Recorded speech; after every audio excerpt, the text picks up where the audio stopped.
para yang dirahmati Allah, alhamdulillah kita dalam keadaan sehat walafiat sehingga bisa bertemu kembali untuk perkuliahan kali ini. Ini masih ada 11 mahasiswa, mungkin masih ada yang belum ya, supaya dioprak-oprak supaya segera masuk di Zoom. Baik, untuk hari ini siapa yang akan tampil dan siapa yang akan menjadi moderator?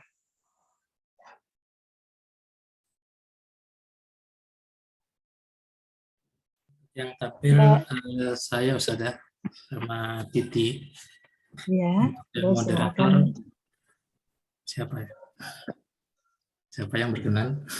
Hasan Maskur ini belum masuk ya dia. Hasan Maskur sudah pernah menjadi moderator.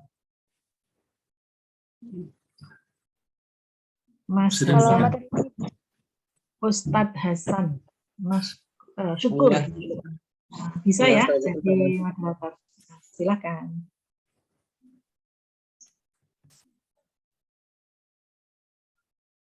Bentar saja.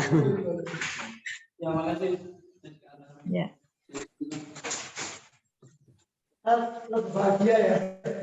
Baik, bismillahirrahmanirrahim. Assalamualaikum warahmatullahi wabarakatuh.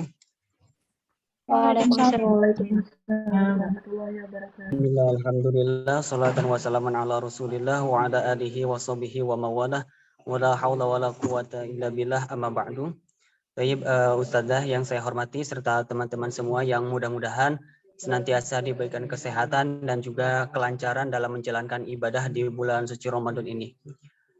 Alhamdulillahirabbil alamin, pada kesempatan siang hari ini kita bisa bermuajahah kembali, bertemu kembali dalam kegiatan thalabul ilmi, mencari ilmu, kita diskusi bareng-bareng, kita belajar bareng-bareng, dan insya Allah pada kesempatan kali ini kita akan berdiskusi dengan kelompok yang kelima, nih kalau nggak salah, kelompok yang kelima, yaitu ada Ustadz Afiq Aminullah dan juga ada Ustazah Titi Mulyanti. Untuk mempersingkat waktu dan untuk supaya diberi keberkahan acara kita ini atau diskusi kita pada siang hari ini, alangkah lebih baiknya jika kita memulai dengan sama-sama membacakan Ummul Quran. Ila hadihni wa ala kulli niyatin sholihah. Al-Fatihah. A'udzubillahi minasyaitonirrajim. Bismillahirrahmanirrahim. Alhamdulillahirabbil alamin arrahmanirrahim maliki yaumiddin. Iyyaka na'budu wa iyyaka nasta'in ihdinas siratal mustaqim siratal ladzina an'amta 'alaihim ghairil maghdubi 'alaihim waladdallin. Alhamdulillahirabbil alamin. Mudah-mudahan Allah Subhanahu wa taala memberikan kelancaran pada kegiatan diskusi siang hari ini. Dilanjut dengan kegiatan selanjutnya, yaitu presentasi daripada pemateri yang insya Allah akan menyampaikan terkait dengan artikelnya. Untuk pemateri yang pertama yang akan disampaikan oleh Kang Afiq Aminullah. Titi dulu aja. Mbak Titi dulu. Untuk pemateri yang pertama insya Allah akan disampaikan oleh Mbak Titi Mulyanti. Fadholi Ustazah Titi Mulyanti. Ustadz Hasan, terima kasih atas waktunya.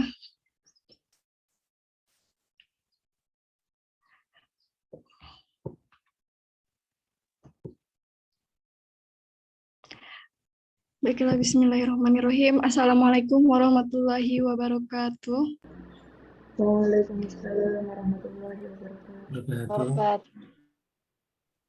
Langsung saja saya akan mempresentasikan tentang artikel saya, yaitu yang berjudul Persepsi Masyarakat Terhadap Perkawinan Eksogami di Desa Hang Tua Perhentian Raja Kampar dalam Perspektif Hukum Islam.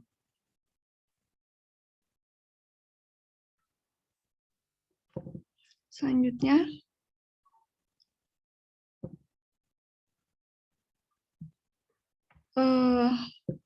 latar belakang dari judul ini dilatar belakangi oleh para wali atau orang tua yang enggan menikahkan anaknya berlainan suku dikarenakan akan menimbulkan perselisihan yang mengakibatkan ketidakharmonisan dalam rumah tangga, yang mana nanti akan dijelaskan lebih rinci dalam pembahasan. Selanjutnya,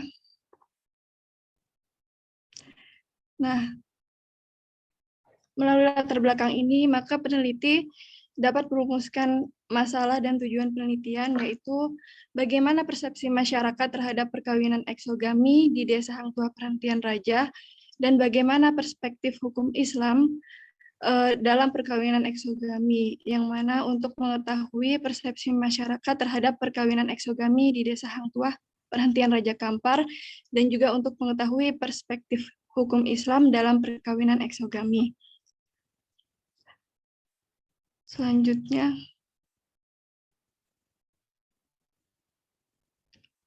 metode penelitian. Jenis penelitian ini merupakan penelitian lapangan yang mana diambil dari dua pendekatan utama, yaitu pendekatan tekstual dan pendekatan kontekstual, yang mana pendekatan tekstual ini mengkaji tentang fenomena sosial budaya menjadi sebuah teks yang berdiri sendiri, dan pendekatan kontekstual ini merupakan kajian yang mengenai tentang budaya itu sendiri dalam konteks yang lebih luas, yaitu konteks sosial budaya yang muncul dan berkembang. Kemudian metode penelitian yang digunakan adalah metode kualitatif, dikarenakan peneliti ingin menggambarkan kasus yang tidak dapat dikuantifikasikan dan sifatnya deskriptif. Kemudian teknik pengumpulan datanya berupa wawancara atau interview, kemudian observasi, dan dokumentasi. Selanjutnya, kajian teori. Yang pertama, mengenai pengertian persepsi itu sendiri. Persepsi, selanjutnya, Mas Afik.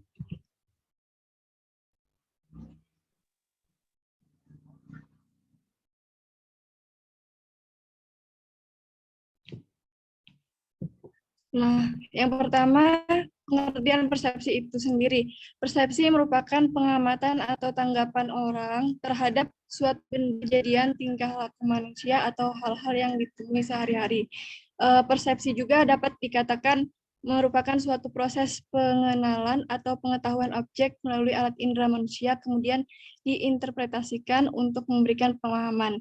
Persepsi tiap-tiap individu ini sendiri berbeda dari individu satu dengan yang lainnya, karena persepsi seorang terhadap sesuatu itu akan mempengaruhi pikirannya. Nah, pengertian persepsi masyarakat itu sendiri juga merupakan sebuah tanggapan atau pengetahuan lingkungan dari kumpulan individu yang saling bergaul, berinteraksi terhadap karena memiliki nilai-nilai, norma, cara, dan prosedur masing-masing berupa suatu sistem adat istiadat yang bersifat kontinu dan terikat. Nah, pengertian perkawinan eksogami itu adalah perkawinan yang dilakukan oleh suku atau kekerabatan dalam lingkungan yang berbeda atau keluar dari lingkungan aslinya. Maksudnya perkawinan eksogami ini adalah perkawinan yang dilakukan oleh kedua suku yang berbeda, yang mana perkawinan ini dipandang sebagai perpaduan dari dua aspek terkait, yaitu biologis dan budaya. Kemudian selanjutnya,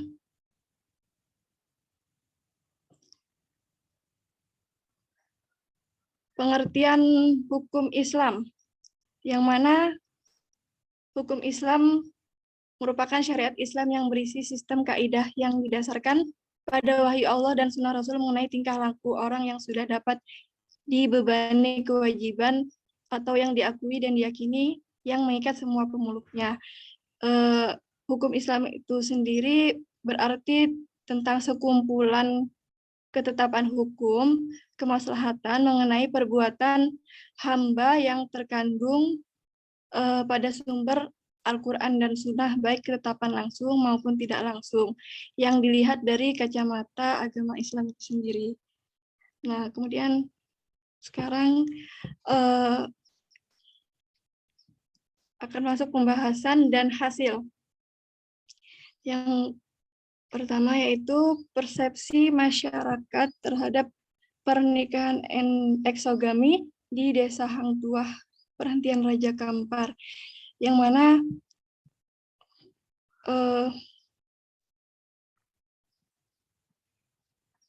setiap pernikahan tidaklah selalu berjalan lancar, terkadang ada pula hambatan yang menghadang.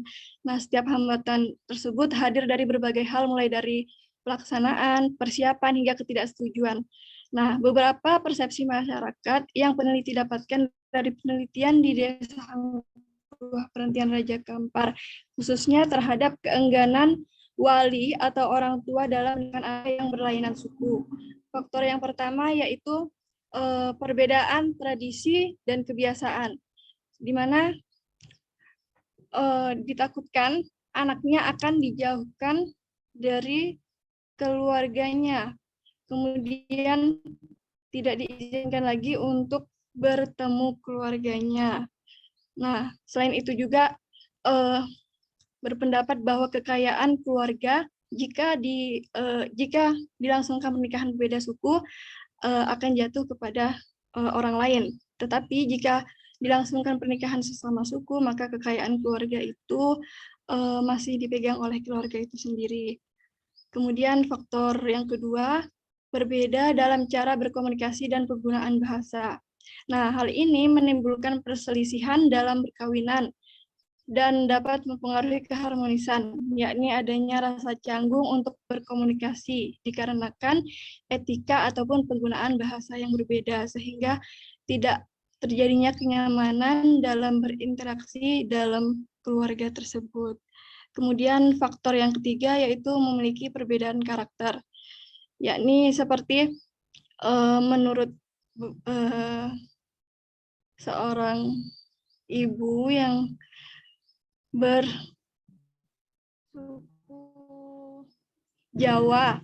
Nah, itu karakter mereka dalam keluarga mereka, yaitu mereka berpendapat bahwa keluarga mereka itu memiliki karakter yang lembut, halus, kemudian kalem, sedangkan jika nanti anaknya dinikahkan dengan seorang yang berlainan suku, ditakutkan anaknya tidak merasakan kenyamanan dalam berinteraksi, yaitu misalnya ibu itu menyebutkan seperti suku Batak, yang mana saat berbicara atau bersosialisasi antar sesama, yaitu memiliki nada bicara yang tinggi dan kasar seperti itu. Di faktor ini ditemukan bahwa masih banyak orang tua yang enggan menikahkan anaknya dengan seorang yang berlainan suku dikarenakan asumsi yang berkembang di daerah setempat serta kurang mengenal akan adat yang berbeda. Nah, kurangnya pemahaman inilah yang membuat beberapa orang tua merasa bahwa suku yang berbeda akan menjadi sebab perselisihan dalam rumah tangga anaknya nanti, dan ditakutkan rumah tangga anaknya tidak memiliki keharmonisan seperti itu. Kemudian selanjutnya, perspektif hukum Islam terhadap perkawinan eksogami. Slide selanjutnya, Mas. Nah, menurut Undang-Undang Nomor 1 Tahun 1974, yang dimaksudkan dengan perkawinan adalah ikatan lahir batin antara seorang pria dan seorang wanita sebagai suami istri dengan tujuan membentuk keluarga atau rumah tangga yang bahagia dan kekal berdasarkan ketuhanan yang Maha Esa. Nah, kemudian sedangkan perkawinan menurut hukum adat adalah sebuah urusan kerabat atau urusan keluarga, urusan masyarakat, urusan martabat, dan urusan pribadi, dan begitu pula menyangkut hubungan keagamaan, yang mana dalam arti ini perkawinan bukan saja sebagai perikatan perdata seperti hak dan kewajiban suami istri, harta bersama, kedudukan anak, dan kewajiban orang tua, tetapi menyangkut tentang hubungan-hubungan adat istiadat, kewarisan, kekeluargaan, dan ketetanggaan, serta menyangkut upacara-upacara adat dan keagamaan. Begitu juga menyangkut kewajiban menaati perintah dan larangan agama, baik dalam hubungan manusia dan dengan Tuhannya, maupun dengan manusia sesama manusia, agar selamat di dunia dan di akhirat. Kemudian, perkawinan menurut hukum Islam itu sendiri, slide selanjutnya, Mas Afik.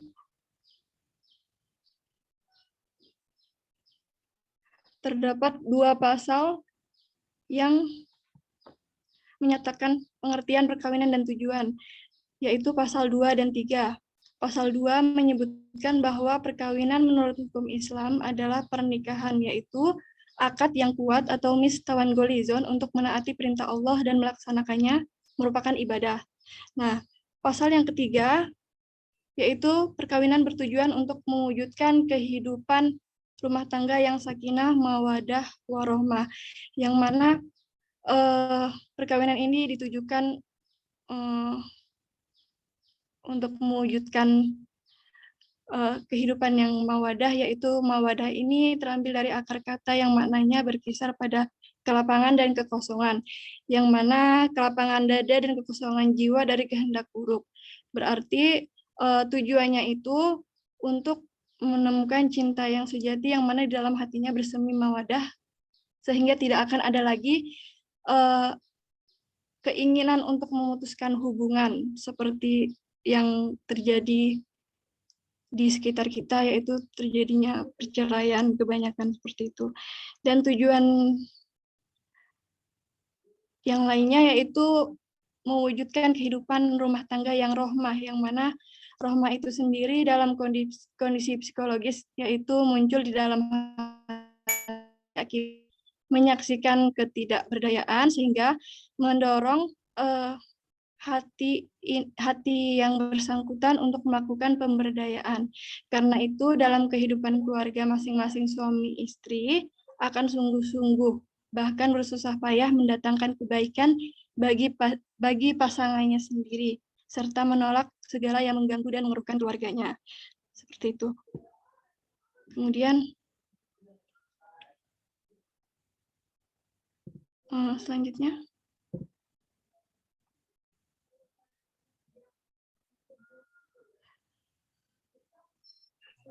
Sebentar.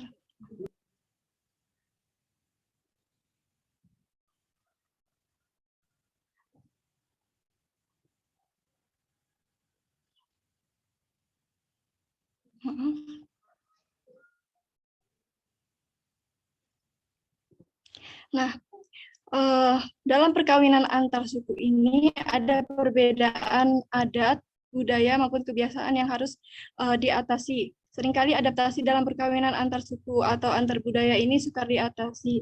Nah, oleh karena itu adanya perbedaan kebiasaan adat dan budaya maupun lainnya harus dapat diatasi bersama. Sebagaimana disebutkan dalam Al-Quran, surah Al-Hujurat ayat 13 yang berbunyi, A'udzubillahi minasyaitonirrajim. Bismillahirrahmanirrahim. Ya ayyuhan nasu inna khalaqnakum min dzakarin wa unsa wa ja'alnakum syu'uban wa qabaila lita'arafu. Inna akramakum indallahi atqakum innallaha alimun khabir. Yang artinya, wahai manusia, sungguh kami telah menciptakan kamu dari seorang laki-laki dan seorang perempuan. Kemudian kami jadikan kamu berbangsa-bangsa dan bersuku-suku agar kamu saling mengenal. Sesungguhnya yang paling mulia di antara kamu di sisi Allah ialah orang yang paling bertakwa. Sesungguhnya Allah Maha Mengetahui lagi Maha Mengenal. Nah, dari ayat ini terdapat sebuah kisah yang diriwayatkan oleh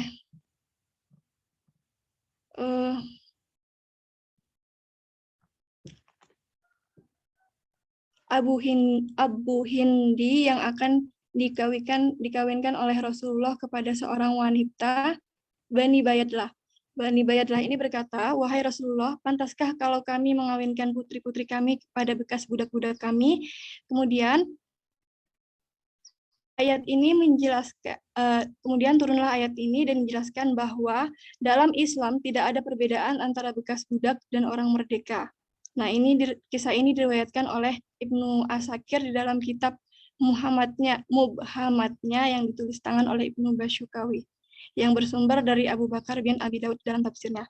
Nah, poin-poin penting yang dapat diambil dari ayat tersebut yaitu yang pertama, penilaian kepribadian yang paling utama adalah ketakwaan. Jadi manusia itu sama dalam hak dan kewajiban. Mereka tidak lebih utama dalam penilaian kepribadian seseorang itu kecuali melalui ketakwaan. Nah, jika penilaian kepribadian terhadap seseorang ini didasari oleh penilaian selain pada ketakwaan, maka atau yang hanya berlandaskan pada tradisi dan adat manusia, maka pasti manusia saling memiliki perbedaan. Nah, perbedaan dalam sisi rezeki dan kekayaan. Jadi, penilaian kepribadian yang paling utama yaitu ketakwaan. Kemudian poin yang kedua, Al-Quran dan Sunnah Rasulullah tidak memperhitungkan hal-hal selain agama, yaitu agama tidak memperhitungkan nasab, kerjaan, atau kekayaan dan status diri. Agama memperbolehkan seorang budak yang hitam menikahi seorang perempuan yang memiliki nasab terhormat dan yang kaya apabila dia adalah seorang laki-laki muslim yang mampu menjaga harga dirinya. Jadi yang paling diutamakan dalam memilih yaitu agamanya. Kemudian suku bukanlah sesuatu yang harus menjadi alasan dalam larangan perkawinan eksogami. Yang mana seperti kita ketahui, kita ini hidup berbangsa dan bersuku-suku dengan keanekaragaman budaya. Nah, hal inilah yang menjadi dasar pentingnya sikap toleransi, bukan untuk saling adu gengsi menunjukkan suku dirinya lah yang lebih tinggi, seperti itu. Kemudian pentingnya mengenal bagaimana calon pendamping anaknya. Diamati dari pembahasan yang telah dibahas tadi, kebanyakan orang tua enggan menikahkan anaknya dengan berlainan suku karena beberapa hal tadi. Nah, di sini dalam ayat ini dijelaskan bahwa pentingnya mengenal bagaimana calon pendamping anaknya. Karena perkawinan antar suku asalkan seiman itu tidak dilarang dalam Islam. Karena keimanan yang sama dapat mempersatukan manusia dengan latar belakang suku, bangsa, dan budaya yang berbeda-beda. Dengan syarat calon pasangan itu memiliki wawasan agama yang baik dan komitmen agama yang kuat. Nah, dalam hal ini, sinkronasi antara kedua orang tua dan anaknya ini sangat dibutuhkan dalam menyikapi sebuah persoalan, di mana suku bukanlah sebuah alasan untuk menghambat sebuah ikatan pernikahan, dan juga tidak menjadi alasan ketidakharmonisan, karena bahagia itu diciptakan bukan ditemukan. Dan agama sebagai pedoman, bukan suku yang menjadi alasan.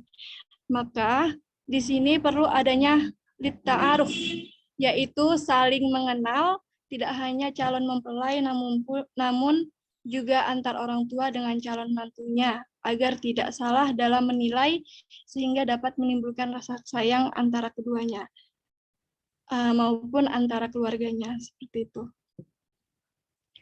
Kemudian kesimpulan dari artikel ini, jika budaya yang berkembang tidak dibarengi dengan pemahaman yang membuat beberapa masyarakat beranggapan bahwa perbedaan suku itu menjadikan sebuah problem dalam rumah tangga, sebab musabab perselisihan, maka akan terciptanya sebuah hubungan yang tidak baik, yang mana seperti kebanyakan ada beberapa seorang anak yang tidak direstui oleh orang tuanya, maka mereka berniat untuk kawin lari, seperti itu. Maka diperlukan budaya yang berkembang itu dibarengi dengan pemahaman. Kemudian ada etika sendiri dalam memahami perbedaan dalam masyarakat, yaitu seperti saling toleran dan saling mengenal akan keragaman suku, budaya, dan adat istiadat. Nah, mengapa harus saling memiliki etika dan saling memahami, yaitu karena berbedalah kita harus saling merangkul, bukan saling pukul. Kemudian dalam perbedaan juga kita saling melengkapi, bukan saling menjauhi, dengan menghargai dan memahami perbedaan yang ada secara tidak langsung akan membentuk sebuah keluarga yang bahagia. Sekian presentasi dari saya. Terima kasih atas perhatiannya. Saya kembalikan kepada Ustadz Hasan sebagai moderator. Nah, alhamdulillahirrahmanirrahim, Masya Allah sekali ya. Terima kasih Ustadzah Titi Mulyanti atas pemaparannya yang Masya Allah banyak sekali sesuatu yang baru yang kita dapat juga terkait dengan fenomena-fenomena yang terjadi terkait dengan hal ini ya. Tentunya ini bukan sesuatu hal yang yang baru lagi, dan ini memang sering terjadi bahkan di lingkungan saya juga seperti itu. Terima kasih Mbak Titi atas pemaparannya, dan dilanjut dengan pemateri yang kedua, yaitu yang akan disampaikan oleh Ustadz Muhammad Afiq Aminullah.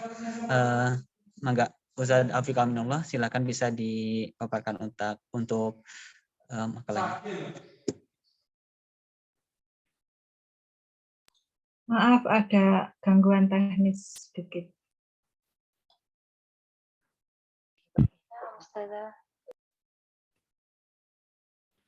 Bismillahirrahmanirrahim. Assalamualaikum warahmatullahi wabarakatuh. Waalaikumsalam warahmatullahi wabarakatuh.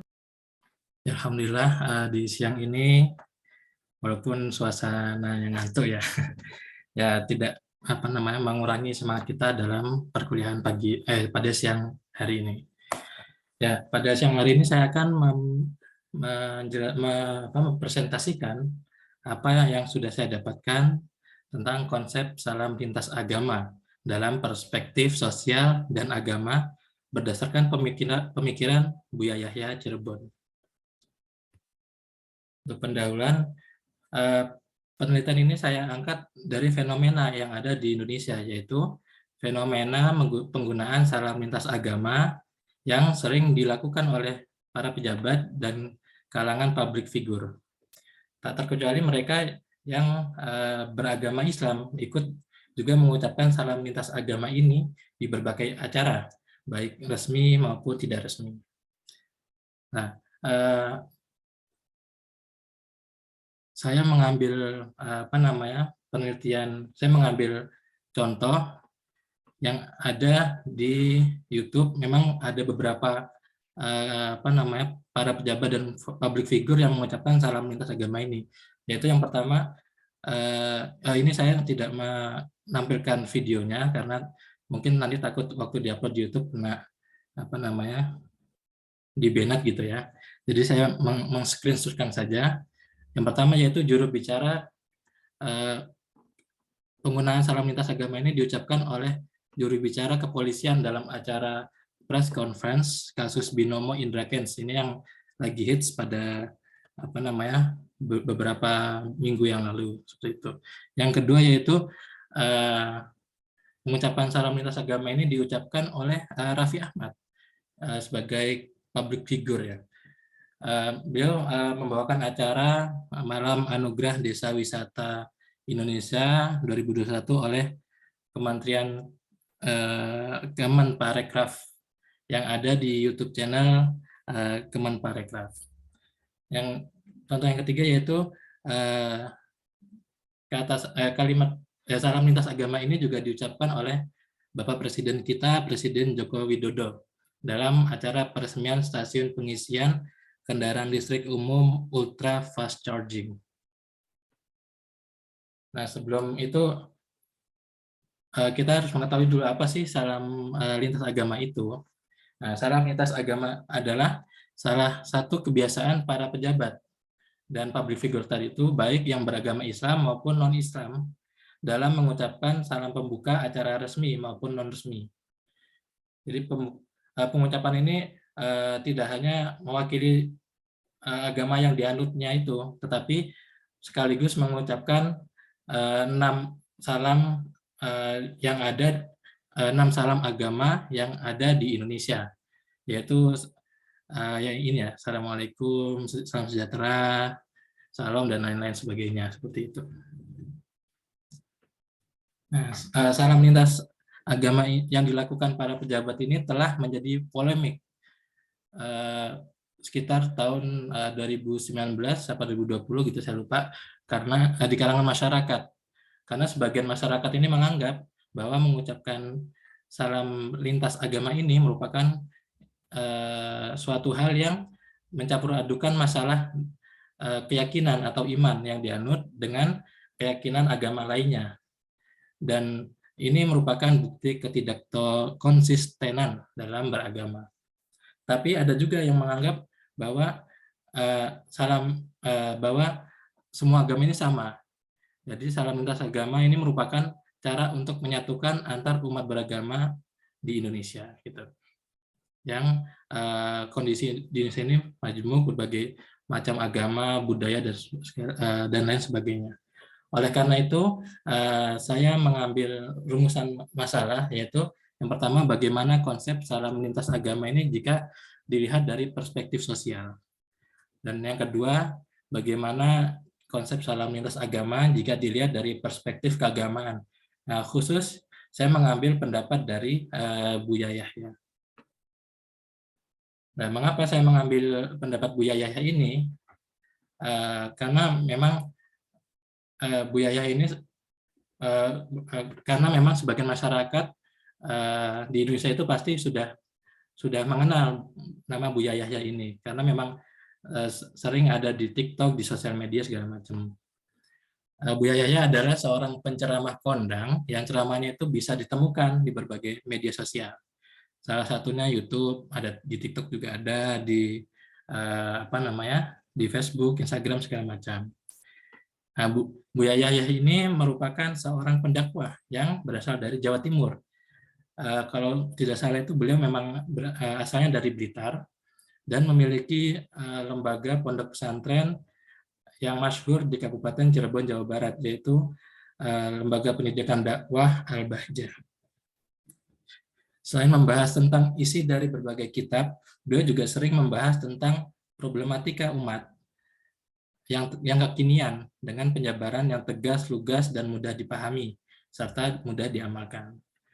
Dakwah beliau juga berpedoman pada pendapat para ulama salafus sholih, madzhabul arba'ah. Nah, alasan saya mengambil pendapat Buya Yahya yaitu berdasarkan penelitian dari Saiful Anwar dalam judul Penerapan Retorika dalam Dakwah Kiai Haji Yahya Zainul Ma'arif di Ponpes Al-Bahjah Cirebon. Oh ya, Buya Yahya itu memiliki nama aslinya itu Kiai Haji Yahya Zainul Arifin atau yang biasa dipanggil Buya Yahya. Dalam peneliti Saiful Anwar ini menulis bahwa dia menemukan retorika dakwah yang ada yang disampaikan oleh Buya Yahya, yaitu dalam penyampaian kajian dan penjabaran hukum Islam, Buya Yahya ini menjelaskan dengan lemah lembut, tetapi penuh dengan ketegasan. Lalu memang judul yang seperti yang saya katakan tadi itu, memang judul yang dibahas ini merupakan problematika yang ada di masyarakat. Dan dalam pembahasan ini juga ditambah dengan solusi-solusi, sehingga masyarakat itu tidak bingung dan mampu menghadapi persoalan yang ada. Seperti itu. Lalu yang ketiga yaitu pesan dakwah yang disampaikan beliau dapat dengan mudah dicerna dan diterima oleh jamaah dan masyarakat. Karena memang penyampaiannya dengan gaya bahasa yang baik, serta intonasi dan artikulasi yang jelas, dan penggunaan tata bahasa yang digunakan sangat bijaksana dan arif, sesuai dengan situasi dan kondisi. Yang keempat yaitu Buya Yahya sering menggunakan bahasa sehari-hari dan berbagai macam ilustrasi dari sebuah penjabaran tersebut, seperti itu. Lalu metode penelitian pada penelitian ini yaitu saya menggunakan pendekatan kualitatif dengan metode deskriptif dan menggunakan sumber penelitian primer yang diambil dari video dan artikel berita dan diiringi sumber-sumber sekuler, yaitu berbagai literatur yang ada dan buku-buku juga. Jadi penelitian ini mencoba untuk melihat salam lintas agama dengan sudut pandang sosial, dan salam lintas agama itu dilihat dari sudut pandang agama yang dikhususkan dengan pendapat Buya Yahya. Sebelum kita membahas tentang itu, mari kita mengetahui tentang pengertian salam. Ya, kata salam ini memang bahasa Indonesia yang bahasa terapan, yaitu kata yang diambil dari bahasa Arab, yang artinya keselamatan, perdamaian, dan pemberian hormat. Nah, kata salam ini dalam Al-Quran sangat istimewa, yaitu disebutkan sebanyak 42 kali. Pengucapan salam kepada umat muslim ini merupakan suatu bentuk penghormatan antar sesama muslim, dan yang di dalamnya diiringi doa supaya saling diberikan keselamatan dan kedamaian oleh Allah. Nah, memang di Al-Quran juga sudah termaktub dalam surat Al-An'am ayat 54, wa idza ja'akal ladzina yu'minuna bi ayatina faqul salamun alaikum kataba rabbukum ala nafsir rahmah. Nah, memang pengucapan salam ini sudah diajarkan, diwajibkan oleh bukan diwajibkan, sudah diatur oleh Allah, karena pengucapan salam ini merupakan suatu bentuk doa dan menghasilkan rasa sifat kasih sayang, seperti itu. Nah, ini hukum mengucapkan salam. Nah, sebagai umat muslim, mengucapkan salam kepada sesama muslim itu hukumnya sunnah muakkad. Jadi betapa indahnya ketika memulai salam kepada orang lain. Ketika bertemu orang di jalan, assalamualaikum, walaupun tidak kita kenal. Memang kalau tegur sapa ini dengan salam ini merupakan hal yang sangat adem gitu ya di hati. Juga dalam betapa indahnya ketika memulai salam kepada orang lain yang ditemuinya. Dalam hadis juga disebutkan bahwa sesungguhnya orang-orang yang paling utama di sisi Allah adalah mereka yang memulai salam. Ditambah dengan hadis yang diriwayatkan oleh Abu Umamah bahwa Rasulullah bersabda, jadi barang siapa yang mengucapkan assalamualaikum, maka dicatat 10 kebaikan untuknya, hanya kata assalamualaikum. Ketika mengucapkan assalamualaikum warahmatullah, akan dicatat 20 kebaikan untuknya. Dan jika diucapkan secara lengkap assalamualaikum warahmatullahi wabarakatuh, maka akan dicatat 30 kebaikan untuknya. Jadi memang sangat istimewa dalam pengucapan salam ini. Nah, tadi hukum mengucapkan salam, ini hukum menjawab salam. Nah, ini malah lebih pengucapan ini merupakan bentuk penghormatan kepada sesama mukmin. Jadi malah Allah memerintahkan untuk membalas salam tersebut atau salam penghormatan tersebut, yaitu sebagaimana yang termaktub dalam Al-Quran surat An-Nisa ayat 86, yang artinya apabila kamu dihormati dengan suatu penghormatan atau dengan salam, maka balaslah penghormatan itu dengan yang lebih baik daripadanya, atau balaslah dengan yang sepadan.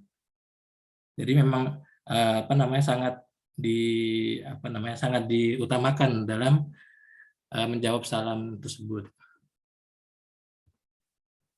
Hasil kajian yaitu bagaimana salam lintas agama ini jika dilihat dari perspektif sosial. Ya, memang yang pertama yaitu salam lintas agama ini sebagai cara untuk mempersatukan bangsa dan kemaslahatan keberagaman. Nah, ini berdasarkan hasil Bahsul Masail PWNU Jawa Timur yang menetapkan bahwa tidak ada larangan mengucapkan salam lintas agama, karena salam lintas agama ini khususnya oleh pejabat ini dibutuhkan untuk menjaga persatuan dan kemaslahatan kepada seluruh pemeluk agama di Indonesia. Yang kedua yaitu salam lintas agama sebagai bentuk toleransi. Sebagaimana yang diucapkan atau dikatakan oleh Ketua Majelis Permusyawaratan Rakyat atau MPR, yaitu Bambang Susatyo, yaitu salam lintas agama ini merupakan salah satu bentuk dari sikap toleransi antar umat beragama. Nah, jadi sikap toleransi ini perlu diutamakan dalam kehidupan sehari-hari karena memang kita hidup di berbagai macam agama gitu ya. Oleh karena itu, para pejabat negara sering menggunakan salam lintas agama ini sebagai salam toleransi dalam forum resmi. Yang ketiga yaitu salam lintas agama ini merupakan bentuk sosial dari keberagaman di Indonesia. Yeni Wahid ini yang merupakan putri almarhum Kiai Haji Abdurrahman Wahid atau Gus Dur itu meyakini bahwa dalam kehidupan manusia ini harus menjunjung tinggi dua dimensi, yaitu dimensi ketuhanan dan dimensi sosial. Menurut beliau ini, pengucapan salam lintas agama merupakan bentuk penguatan dimensi sosial. Dan jika melakukan salam lintas agama ini, tidak akan meninggalkan dimensi ketuhanan. Nah, jika melihat dari tujuan pengenalan dan pengucapan salam lintas agama, yaitu salam lintas agama ini sebagai suatu bentuk pengamalan pada Pancasila ketiga, yaitu Persatuan Indonesia.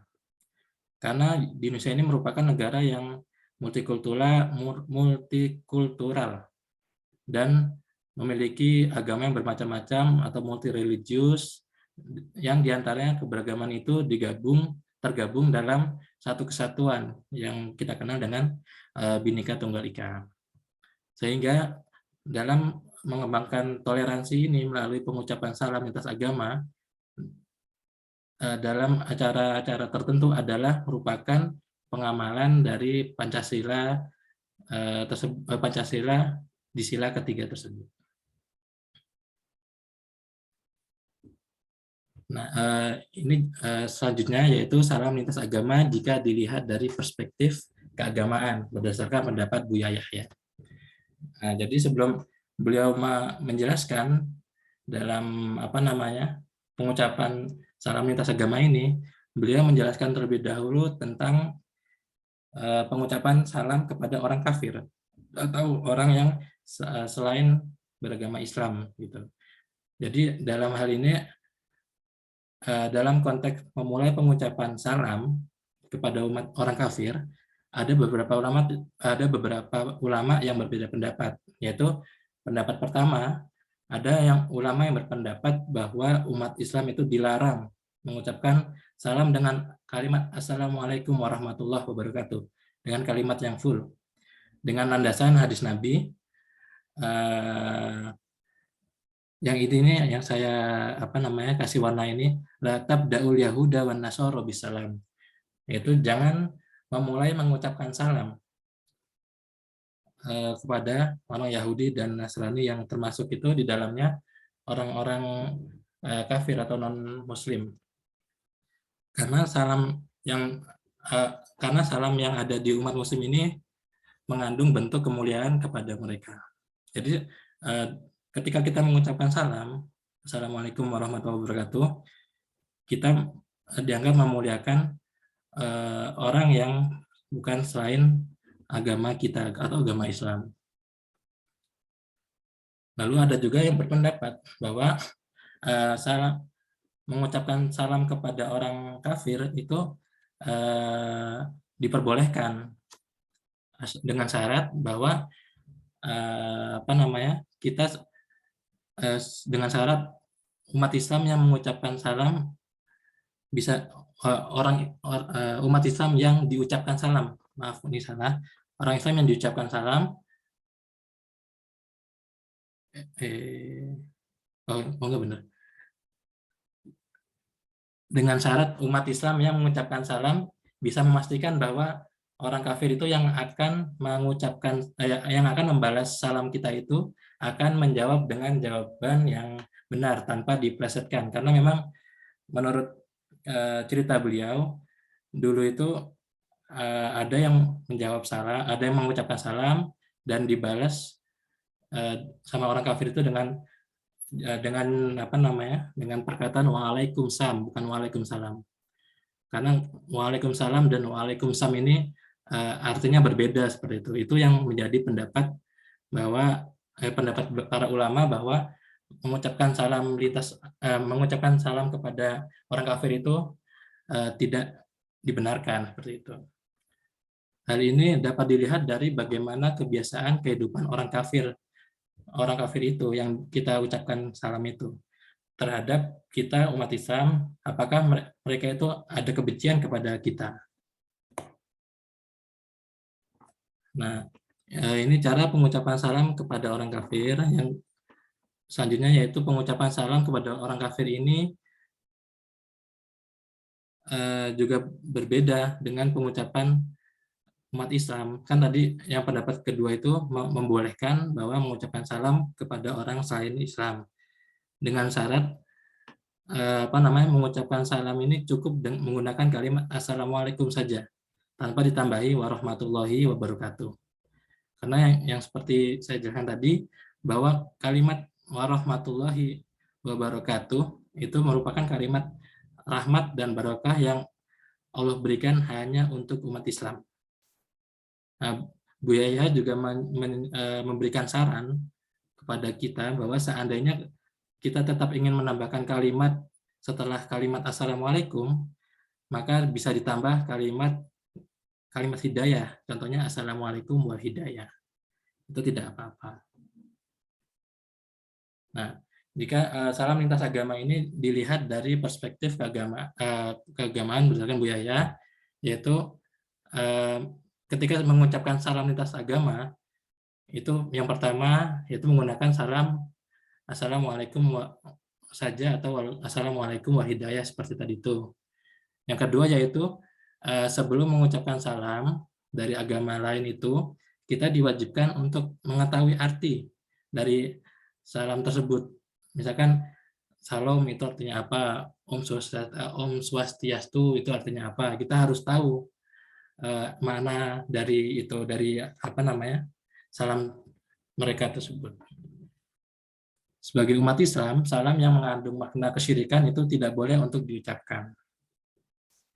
Nah, beliau juga memberikan saran lebih baik mengucapkan salam lintas agama ini dirubah dengan salam yang digunakan pada tradisi masyarakat yang di sekitar, yang tidak bertentangan dengan agama, dengan catatan makna yang tergantung itu juga benar. Nah, contoh sugeng enjing, itu selamat pagi itu di Jawa, atau sampurasun itu di Sunda atau yang lain-lain gitu. Tetapi kita tetap harus mengetahui makna yang ada. Yang ketiga yaitu yang keempat yaitu larangan menggunakan salam yang mengandung syiar kefasikan agama lain. Nah, seperti itu. Syukran ada ini. Wassalamualaikum warahmatullahi wabarakatuh. Waalaikumsalam warahmatullahi wabarakatuh. Allah syukran Ustadz Afiq Aminullah yang telah memaparkan artikelnya, materinya. Dan untuk mempersingkat waktu, mungkin kita lanjut untuk agenda berikutnya, yaitu barangkali teman-teman ada yang mau memberikan sanggahan, kritikan, atau tambahan dan sebagainya, masukan dan sebagainya, saya persilakan. Silakan bagi teman-teman ada yang ingin memberikan masukan atau kritikan terkait dengan pemaparan daripada hasil kajian teman-teman itu semua. Enggak, silakan, barangkali ada yang mau.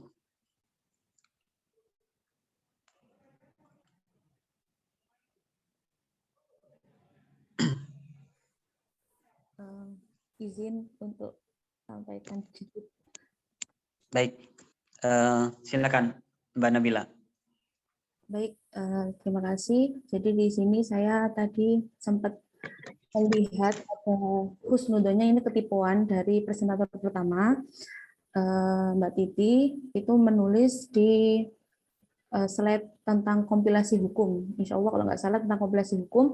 Di situ di pasal 2 yang dituliskan tentang pernikahan tapi dengan istilah mistawan golidon. Kan maksudnya, loh ini tipe atau keliru tulis, tapi sebenarnya saya keliru tulis, jadi mungkin nanti takutnya masih lanjut di artikel dan mungkin nanti sampai ke publishnya jadi kok mistawan gitu, tapi kan misakon gitu. Cuma itu aja. Oke, syukron. Jadi untuk masukannya ada mungkin kesalahan dalam penulisan kata ya, Mbak Nabila. Oke, baik, dari teman-teman yang lain barangkali ada yang mau memberikan masukan dan sebagainya terkait dengan, enggak, silakan Mbak Nordiana. Ya, apa sebelumnya anak off cam karena baterai lowbat. Ya, anak ke ini Mas Afif akan menjelaskan tentang apa? Tentang konsep salam lintas agama. Jadi saran anak Nurdin kurang dekat HP-nya. Kedengeran. Nah, Silakan. ya, afwan sebelumnya tidak on cam karena baterai lowbat. Ya, ini ke Mas Afif ya. Tadi kan apa judulnya tentang konsep salam lintas agama, otomatis salamnya tidak hanya satu kan banyak. Sebenarnya timbul pertanyaan ke dalam diri Ana, sekaligus nih pertanyaan, alangkah baiknya menurut Ana sih Mas Afif itu cantumkan bentuk-bentuk salamnya itu seperti apa. Ana juga kan tidak tahu begitu, mungkin jadi tambahan juga sekaligus ini pertanyaan begitu Mas Afif. Terima kasih.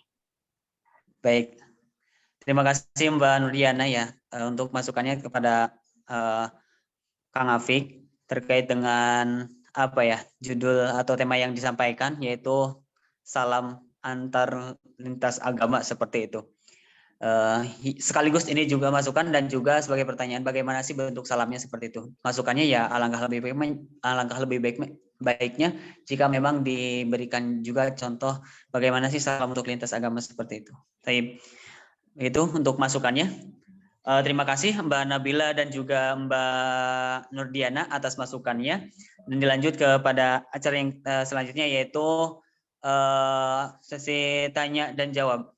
Tanya dan jawab. Maka silakan, barangkali teman-teman semua ada yang ingin ditanyakan terkait dengan pemaparan daripada pemateri. Untuk yang pertama yaitu materinya tentang masalah pernikahan beda suku ya, seperti itu. Dan yang kedua adalah terkait dengan konsep salam lintas agama. Dan di sini yang digunakan adalah pemikiran daripada guru kita semua, Bu Yahya. Silakan untuk penanya. Mbak Nurdiana. Silakan, gimana Mbak Nurdiana?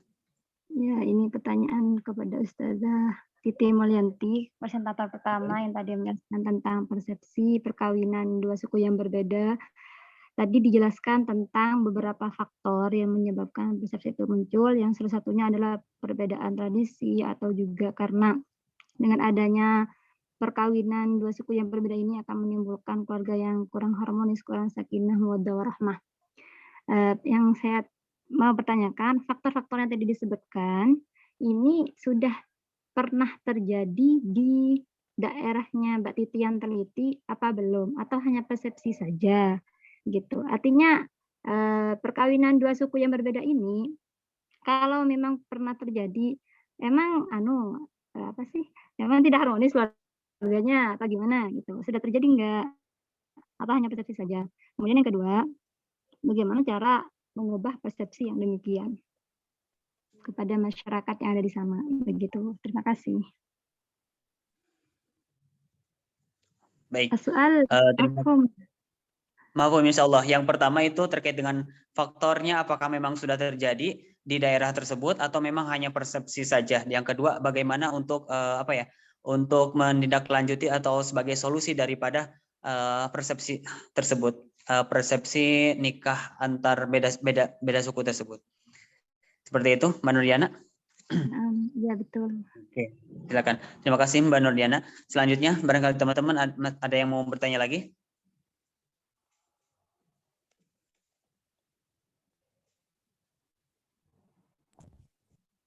Izin bertanya, moderator. Silakan Mbak Nabila. Terima kasih. Jadi pertanyaan ini untuk presentator kedua, Saudara Afif. Jadi kan tadi tentang salam lintas agama, di mana lebih ke salam dari pandangan kita ya sebagai umat Islam kan.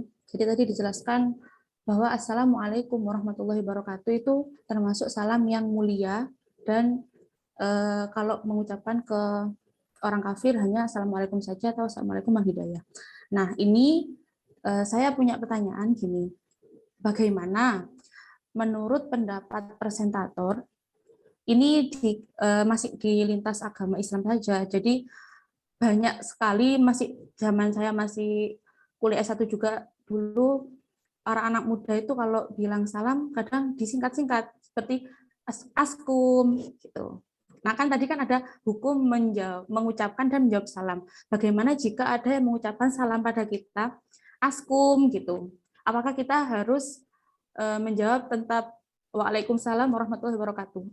Atau ada yang saat kita mengucapkan Assalamualaikum warahmatullahi wabarakatuh, tapi jawabannya waskum, gitu kan? Ada lagi mikum, gitu-gitu. Nah, ini pendapat presentator gimana?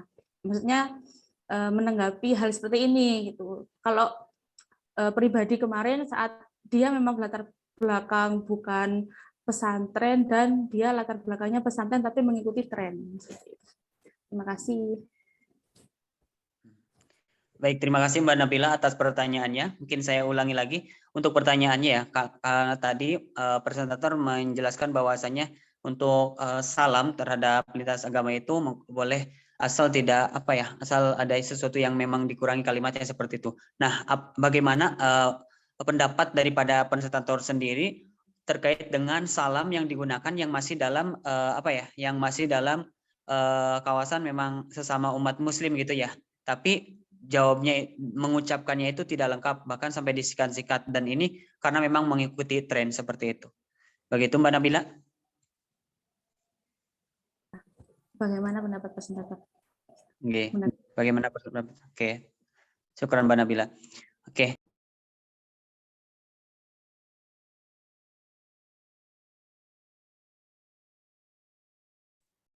Boleh tanya lagi nggak Mas Hasan? Atau ya? Mangga, silakan. Mangga, silakan. Oke, matur nuwun Kang. Mau tanya kepada tadi tentang nikah tadi ya, yang nggak boleh nikah di luar suku dia, kalau enggak nanti akan terjadi tidak harmonis dalam rumah tangga. Ana mau tanya, selama ini apakah suku yang Mbak Titi tadi teliti pernah nggak orang yang menikah di luar suku dia?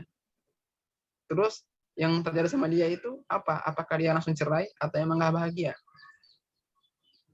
Kalau memang ada, apakah dia benar-benar nggak bahagia pernikahannya, atau cuman yang dilarang itu hanya sebagai mitos atau persepsi masyarakat aja, sehingga membuat pemahaman paradigma mereka nggak boleh sama sekali nanti kalau nikah di luar suku dia berarti nanti nggak bahagia. Apakah pernah terjadi atau hanya sebagai asumsi di masyarakat tersebut? Dan bagaimana pendapatnya Mbak Titi tentang hal itu? Atau pendapat Islam lah. Apa saya kami Mbak Hasan? Baik, pertanyaan insya Allah saya coba memahami ya, karena memang ini hampir sama pertanyaannya dengan Mbak Nurdiana. Untuk pertanyaannya, apakah memang sesuatu yang nikah antar nikah beda suku di sana memang benar-benar terjadi atau hanya persepsi saja, bukan masalah nikah ininya, tapi terkait dengan hal-hal yang bisa terjadi seperti perceraian dan lain sebagainya. Apakah memang benar-benar terjadi atau hanya asumsi saja atau persepsi saja seperti itu? Dan bagaimanakah pendapat presentator? Mungkin di sini bisa dikatakan juga bagaimana, mungkin bisa disebutkan juga bagaimana pendapat Islam itu sendiri. Seperti itu. Kang Asbar, barangkali. Terima kasih, Kang Asbar. Saya cukupkan untuk pertanyaannya. Ada 3 penanya. Yang pertama dari Mbak Nurdiana, ada yang kedua ada dari Mbak Nabila, yang ketiga dari Kang Asbarin. Yang pertama, Mbak Nurdiana, ini terkait dengan faktor yang tadi disebutkan. Kenapa sih adanya larangan terkait dengan nikah beda agama itu karena memang banyak nanti bisa menimbulkan banyaknya pertengkaran dalam rumah tangga, perceraian dan sebagainya. Nah, yang pengen ditanyakan, apakah ini sudah benar-benar terjadi di sana atau masih dalam hanya persepsi saja? Dan ini memang pertanyaannya sama dengan pertanyaan hampir sama dengan pertanyaan daripada Kang Asbar. Cuman Kang Asbar diinikan lagi ditambahin lagi bagaimana pendapat secara Mbak Titi maupun hukum Islam seperti itu. Dan pertanyaan yang kedua dari Mbak Nurdiana, bagaimana solusi untuk menghilangkan atau merubah seperti itu? Di sini Mbak Nurdiana. Iya, betul. Menghilangkan persepsi seperti itu, merubah persepsi itu daripada masyarakat tersebut. Silakan untuk Mbak Titi bisa dijawab. Terima kasih kepada Mbak Diana yang telah bertanya, yaitu mengenai faktor yang disebutkan tadi itu berupa persepsi masyarakat. Itu masih sebuah asumsi dari beberapa orang tua atau wali yang mana orang tua atau wali tersebut enggan menikahkan, itu ditakutkan seperti itu akan terjadinya ketidakharmonisan dalam rumah tangga anaknya seperti itu. Jadi masih persepsi para orang tua atau para wali dari anaknya tersebut seperti itu. Kemudian bagaimana cara mengubah persepsi orang tua atau wali dari anak tersebut? Bagaimana telah tadi dijelaskan, yaitu diadakannya sinkronasi antara orang tua tersebut dengan anaknya dalam menyikapi persoalan ini. Seperti itu, Mbak. Yang mana tadi seperti saling memahami bagaimana calon pendamping anaknya, kemudian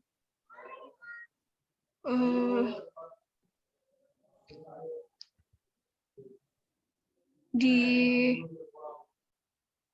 lagi bagaimana agama dari calon anaknya tersebut. Jadi pada intinya cara mengubah persepsi itu kembali lagi kepada orang tua dan anaknya itu dalam menyikapi persoalan tersebut. Seperti itu. Bagaimana Mbak Diana? Baik, begitu tadi jawabannya Mbak Nurdiana. Jadi memang adanya faktor-faktor tadi, kenapa ditakutkan terjadi masalah rumah tangga dan sebagainya, itu masih berupa asumsi, bukan sesuatu yang memang benar-benar terjadi di sana. Jadi masih berupa asumsi masyarakat. Dan adapun untuk solusinya, tadi sebagaimana yang dijelaskan oleh presentator, yaitu bahwasanya salah satu solusinya ya harus ada komunikasi yang baik, sinkronisasi antara orang tua yaitu sebagai wali dan anaknya sebagai yang akan menikah. Jadi bagaimana calon nanti yang akan dinikahinya seperti itu. Apakah akhlaknya baik, agamanya dan sebagainya seperti itu. Jadi harus ada sinkronisasi terkait dengan ini. Seperti itu Mbak Nurdiana, bagaimana? Naam, khalas, syukran. Cukup ya? Ya, cukup. Baik. Pertanyaan selanjutnya yaitu sebentar, Mas Hasan. Kan tadi kan mumpung masih sama pertanyaannya tadi ya. Oh iya. Oke. Oh iya masih sama. Tadi saya belum mendengar jawaban dari presentator, ini sudah terjadi atau belum terjadi atau asumsi aja? Belum katanya, Kak. Belum. Cuma asumsi doang. Masih berupa asumsi. Iya, belum. Ya, udah. Jadi ini masih berupa asumsi dari masyarakat yang ada di sana. Jadi takutnya kalau nikah antar beda suku itu terjadi dan sebagainya yang tidak diinginkan ketika dalam berkeluarga seperti itu. Nah, mungkin nanti tadi yang belum dijawab oleh Mbak Titi yaitu terkait dengan bagaimana pendapat daripada hukum Islam itu sendiri. Ya, Kang Asbarin. Nah, Hasan. Bagaimana Mbak Titi terkait dengan persepsi ini? Boleh Pendapatnya langsung dalam hukum Islam. dijawab saja ya.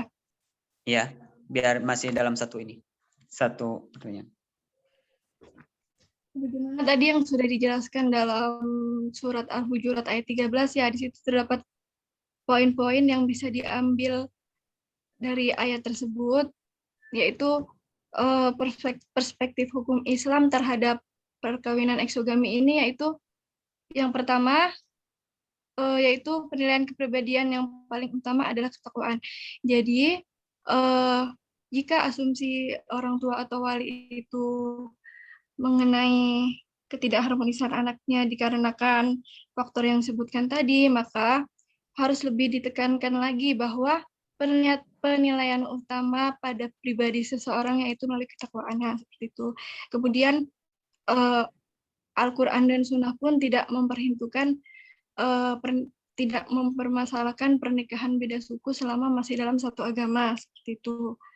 Dan lebih ditekankan lagi bahwa suku itu bukanlah suatu alasan yang menjadi larangan dalam perkawinan agama, karena sebagaimana yang telah dipaparkan tadi bahwa kebahagiaan itu diciptakan bukan ditemukan, seperti itu.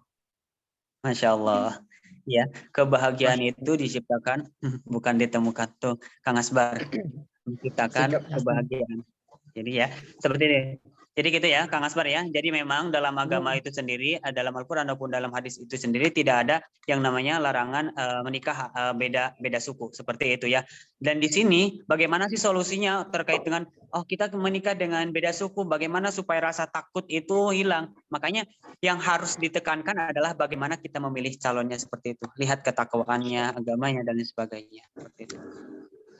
Bagaimana, Ustaz? Mas Hasan, mohon maaf tadi ada baru ngeh. Gimana? Ada yang apa namanya di Mbak Titi pernah nggak ada yang orang pernah menikah di luar sukunya Mbak Titi tadi contohnya? Kira-kira pernah nggak? Orang yang melanggar adat ini kira-kira pernah nggak kira-kira yang melanggarnya? Pernah, dan banyak Terus juga, di yang melanggar itu apakah hubungan mereka harmonis atau nggak harmonis? Selama yang saya lihat harmonis, Mas. Nah, berarti yang itu nggak mesti kan ya, nggak baku gitu kan ya? Yang tadi itu berarti adatnya itu hanya sebagai asumsi biasa, gitu. Hanya sebagai mitos palingnya. Dan ini juga ngasih kabar gembira buat Kang Asbar. Ya mungkin Boleh bisa kita aplikasikan gitu kan ya, mungkin beda-beda suku tapi insyaallah khair. Ya Allah Bang Bos, sorry. Oke, syukran. Terima kasih, cukup ya Kang Asbar. Baik, untuk pertanyaan dari Kang Hasan di mute. Masya Allah, mohon maaf. Dan terkait pertanyaan selanjutnya yaitu dari Mbak Nabila, yaitu bagaimana menurut pendapat presentator terkait dengan ucapan salam yang mengikuti tren seperti itu. Dan di sini tadi kan bahwasanya ketika mengucapkan salamnya kepada beda agama itu kan tidak dikurangi tadi kalimatnya seperti itu ya. Jadi tidak lengkap dan sebagainya. Nah, bagaimana ketika yang diucapannya itu orang yang ditujunya itu memang umat Islam, bahkan ini memang menjadi tren. Askum, Assalamualaikum, ASLM, KM atau mungkin WR dan sebagainya seperti itu ya. Dan memang ini sering terjadi juga, bahkan mungkin kita juga pernah seperti itu. Bagaimana pendapat presentator? Oke, sebelumnya terima kasih atas pertanyaannya. Ya, memang pengucapan kata askum atau waslam dan itu pernah menjadi tren dalam chatting gitu ya. Dan memang saya juga pernah dulu itu memakai kata-kata itu. Gitu. Menurut saya kata askum ini lihat dulu apakah ada arti dari itu. Menurut saya itu tidak pengucapan salam askum itu bukan merupakan salam. Karena itu singkatan bukan kalimat salam seutuhnya, karena kalimat salam itu minimal assalamualaikum bukan askum. Dan itu ketika ada orang yang mengucapkan askum itu misalkan kita apa ya, hati kita berani gitu untuk nggak usah jawab, ya nggak apa-apa, nggak usah dijawab, malah lebih baik nggak usah dijawab, karena itu bukan kalimat salam. Kalau toh misalkan kita mau menjawab karena nggak enak hati gitu ya, lebih baik dijawab waalaikum gitu aja, atau waalaikumsalam gitu. Waskum. Nah, nah, seperti itu. Kalau misalkan ada sebaliknya, misalkan ada yang mengucapkan salam assalamualaikum, ternyata kita mengucapkan assalamualaikum, terus orang yang diucapkan itu menjawab waslam seperti itu. Nah, itu malah justru haram. Karena apa? Karena kita diwajibkan untuk membalas salam tersebut. Kalau untuk mengucapkan itu sunnah, untuk menjawab itu wajib. Jadi memang pengucapan askum dan waslam itu mending jangan dilakukan, mending diganti assalamualaikum. Kalau misalkan malas nulis assalamualaikum, seperti itu aja. Jangan diganti askum, waslam. Oke, menurut saya seperti itu. Baik, begitu Mbak Nabila. Jadi memang menurut pendapat presentator Kang Afik, sebaiknya pengucapan seperti itu tuh memang dihindari. Karena apa? Ketika kita mengucapkan salam, intinya kita juga memberikan doa terhadap orang yang memang kita beri salam. Begitupun juga orang yang menjawab salam kita, otomatis beliau juga ia juga memberikan memberikan doa juga kepada kita seperti itu. Dan alangkah lebih baiknya memang diucapkannya secara sempurna gitu, lengkap seperti itu. Adapun ketika singkat-singkat gitu kan memang tidak ada maknanya seperti itu. Mbak Nabila. Bagaimana Mbak Nabila? Oke, terima kasih atas jawabannya. Cuma tadi yang saya tanyakan di akhir juga solusinya untuk semisal lawan bicaranya kita yang masih menggunakan kata-kata seperti itu, angka lebih baiknya kalau menurut ini sharing juga ya, menurut presentator kalau dengan background dia pernah nyantri, terus pasti dia tahu dan mungkin ikut-ikut tren, itu diberitahu atau tidak, atau juga yang belum memahami agama, biasanya kalau dikasih tahu seperti itu kan kayak ditelan mentah-mentah, alah kamu ngomong kosong atau gimana, itu kan seperti itu. Nah ini cuma feedback aja, gimana menurut presentator? Bagaimana menurut Kang Apik, presentator? Ya, menurut saya ya alangkah baiknya kita beritahu, kita bahwa kalau salam yang benar ini seperti ini gitu, tapi dengan kata-kata yang mungkin tidak menyakiti atau tidak menyalahkan gitu.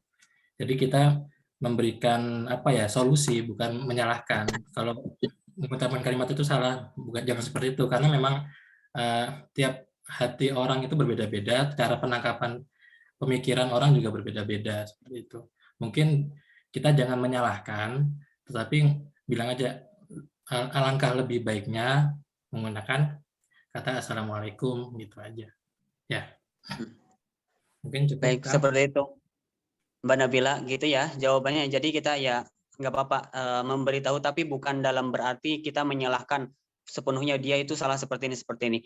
Atau mungkin kalau dulu saya kalau mungkin beberapa kali juga ke teman-teman juga ada yang memang mengucapkan salamnya itu ketika ngechat ke saya itu dengan ASLMKM seperti itu. Tapi saya jawab langsung dengan sempurna, artinya Waalaikumsalam warahmatullahi wabarakatuh. Secara tidak sadar juga, secara tidak sadar juga apa yang disadari. Iya. Jadi mereka juga ngerasa gimana ya, ngerasa malu sendiri. Jadi akhirnya mereka mengawalinya untuk selanjutnya itu tidak seperti itu lagi. Artinya mengawalnya dengan lengkap seperti itu. Seperti itu. Baik, terima kasih. Gitu, baik, mungkin itu untuk presentasi dan diskusi pada siang hari ini. Kurang lebihnya mohon maaf jika ada tutur kata yang kurang berkenan di hati teman-teman semua, di hati Ustazah. Saya pribadi sebagai pembawa acara dan sebagai moderator pada kesempatan kali ini, mohon maaf yang sebesar-besarnya. Kita akhiri diskusi pada siang hari ini dengan sama-sama membacakan hamdalah. Alhamdulillahirabbil alamin. Untuk selanjutnya saya kembalikan kepada Ustazah, barangkali ingin menambahkan dan juga memberikan mauizahnya terkait dengan kegiatan presentasi dan diskusi pada siang hari ini. Tafadholi Ustazah. Terima kasih Mas Hasan Syukur yang sudah membantu saya untuk mengatur jalannya diskusi. Yang tampil ya, 2 orang yang tampil luar biasa. Yang pertama mengangkat tentang perkawinan di Indonesia yang punya keragaman yang banyak sekali. Catatan saya untuk yang pertama ini adalah dicoba untuk di bagian mana, mungkin di bagian depan atau di bagian penelitiannya ya, ada perspektif atau tinjauan dari aspek apa gitu ya, atau metode dengan pendekatan apa, misalnya pendekatan historis atau menggunakan pendekatan antropologi hukum misalnya. Ya, jadi harus ditegaskan di situ karena kita ini mata kuliahnya kan pendekatan ya. Jadi kalau masih belum itu ditegaskan, kemudian ini juga menyangkut lintas disiplin ilmu, antara ilmu yang berkaitan dengan hukum, keluarga, ya, kemudian dengan adat, istiadat yang ada di Indonesia. Jadi itu mas sangat menarik ya, di Indonesia itu memiliki keragaman. Kalau nikahnya semuanya adalah sesuai dengan aturan agama. Kalau di sini adalah umat Islam ya, rukun syarat itu semuanya terpenuhi gitu ya. Bahkan untuk KKUA pun juga seragam se-Indonesia karena itu sudah diatur dalam Undang-Undang Nomor 1 Tahun 74. Ya, kemudian juga ditambahkan pula dengan KHI, kompilasi hukum Islam ya, yang itu juga memberikan rambu-rambu ya tentang pelaksanaannya, sekalipun KHI itu adalah merupakan impres ya, tetapi itu sudah diterapkan selama bertahun-tahun dan memberikan solusi terhadap problem-problem yang spesifik pada masyarakat Muslim di Indonesia yang sering disebut dengan hukum keluarga Islam Nusantara, ya, termasuk pembagian harta gonogini. Ya. Kemudian Islam juga memberi mengakomodir, jadi terutama adalah masyarakat Muslim di Indonesia, tokoh-tokohnya, ya, yang di situ mereka memiliki adat istiadat. Ya. Jadi ada negara yang mengatur dengan undang-undang, kemudian ada hukum Islam yang di situ include di dalam undang-undang, include pula dengan hukum yang berlaku di masyarakat. Jadi Indonesia itu adalah penganut pluralisme hukum. Ya. Kalau di negara-negara Barat sana itu semuanya hukum itu tunggal. Ya, hukum itu tunggal, hanya positif aja. Di Indonesia ini sebenarnya adalah menggunakan model kontinental, ya, hukum kontinental, di mana hukum positif ya, hukum positif itu ya seperti yang sekarang berlaku itu.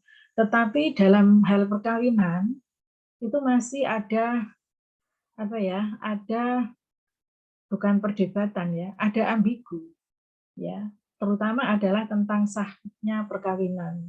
Sahnya perkawinan itu apakah dinikahkan oleh negara melalui KUA ataukah oleh kiai itu sudah cukup, karena itu juga sudah sah rukun syaratnya sebagai seorang Muslim yang melakukan perkawinan.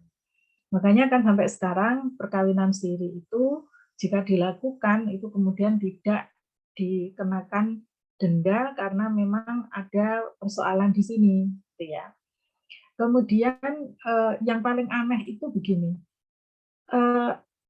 masyarakat Indonesia itu bisa beradaptasi dengan keragaman hukum, gitu ya. Ini kan luar biasa ini. Kalau di tempat lain itu sudah persoalan hukum itu hitam putih benar ya. Kalau tidak cocok gitu dia bisa menghalalkan darahnya segala macam. Tapi di Indonesia itu loh yang anehnya itu di sini. Keragaman hukum ya. Jadi saya ini memang mengajar hukum keluarga Islam Nusantara di S3. Jadi masih sedikit-sedikit saya bawa ke sini. Jadi keragamannya itu luar biasa. Hanya kalau nanti ada benturan dengan hukum Islam, ya benar-benar itu adalah bertentangan, tidak bisa disebut ada akulturasi gitu. Kalau masih ada akulturasi, masih ada uruf sohih, ya itu masih jalan hukum di Indonesia itu. Nah makanya kalau ada orang yang lama di Arab misalnya, ya lama di Arab, kemudian pulang, ya terus di sana kan negaranya negara Muslim, ya, negara Islam. Terus nanti pulang di Indonesia melihat itu salah semua, disalahkan semua, itu bid'ah segala macam. Padahal itu adalah bentuk akomodir masyarakat Muslim di mana dulunya itu Islam tidak dilahirkan di Indonesia, tetapi dibawa oleh para dai-daiyat gitu loh ya di Indonesia, sehingga di situ ada proses-proses akulturasi budaya. Di Indonesia tidak melalui peperangan, tidak seperti di Turki, tidak seperti di Iran, di Irak, dan seterusnya. Itu dulunya adalah menggunakan cara-cara peperangan. Islam itu menaklukkan, tapi di Indonesia itu tidak menaklukkan, tidak ada peperangan. Yang ada adalah justru akulturasi budaya. Sepanjang urf itu adalah sahih ya di dalam Islam, maka Islam itu bisa menerima. Nah, sekarang persoalannya adalah perkawinan, endogami atau eksogami. Ya, mau endogami, mau eksogami itu ukurannya kalau di dalam di dalam Islam itu adalah ukuran kemaslahatan. Ya, ukuran kemaslahatan. Jadi bukan ukuran mitos. Ya. Misalnya kalau masih saya tidak berani karena mitos gitu ya. Mitos itu persoalan keyakinan ya. Tetapi secara sosial itu dilihat ya. Misalnya begini, Mas Afik menikah. Nah, kaget ya. Kalau sudah menikah masa mau menikah lagi? Nikah ya? Belum ya? Belum. Mas Afik mau menikah. Terus mencari yang eksogami dengan alasan takut kalau endogami. Ya. Itu keyakinan itu ada pada Mas Afik, tetapi untuk melihat kemaslahatan itu adalah tidak hanya Mas Afik, tetapi juga maslahah secara sosial, masalah amah ya, tidak hanya masalah host, tapi juga masalah yang amah. Kalau masalah amah itu, oh ya ternyata akan menjadi lebih bagus ya, dilihat dalam sebuah kasus ini. Di tempat tertentu ternyata perkawinan endogami itu justru akan rentan dengan perceraian misalnya. Kalau cerai sudah terjadi permusuhan misalnya, maka dipakailah yang eksogami. Nah, jadi ini melalui sebuah proses analisis dan proses dengan menggunakan kaidah-kaidah fikih itu, dengan menggunakan maqasidus syariah. Kalau digunakan itu, kemudian hasilnya adalah ini menjadi baik, tidak ada masalah, maka di situ masuk dalam kategori urf sahih, dan itu boleh dilakukan. Apakah yang seperti ini akan bergeser? Bergeser atau tidak bergeser tergantung pada masyarakat, dan nanti hukum itu juga akan tadulu ala ilatihi ya, wujudan wa adaman. Jadi hukum itu selalu akan mengikuti ilatnya. Kemudian yang kedua adalah selalu mengikuti zaman wa makan gitu ya. Nah, kalau misalnya ada pergeseran karena perkembangan ilmu pengetahuan teknologi ya yang sekarang ini kemudian sudah tidak lagi itu diperlukan ya, apakah ini juga ukurannya kembali lagi? Kalau ukurannya adalah maslahah, ya tidak ada masalah gitu. Ya. Misalnya kalau ini terjadi di Malang, Malang nggak cocok misalnya ya. Malang nggak cocok, Madura nggak cocok. Ya. Kalau Madura endogami, eksogami, yang banyak malah endogami ya. Maka beda di Madura, beda di tempat lain. Inilah yang disebut dengan keragaman dan diakomodir oleh masing-masing suku, masing-masing komunitas Muslim yang ada di situ. Yang penting ukurannya. Itu ya. Oleh karena itu saran saya untuk siapa tadi? Mbak Nabila ya? Mbak Nur. Titi Ustazah. Mbak Titi, Ustaz. Titi Mulyanti. Mbak Titi. Mbak Titi itu yang mana? Iya, Mbak Titi Mulyanti. Iya. Oke, Mbak Titi Mulyanti. Itu tadi sudah disinggung tentang yang pertama adalah maqasidus syariahnya, ada apa enggak? Halo, Mbak Titi. Sudah disinggung tentang maqasidus syariahnya enggak? Belum, sudah. Yang perkawinan apa? Eksogami itu yang mana? Tadi. Bukan Mbak Titi ya. Yang pertama tadi siapa?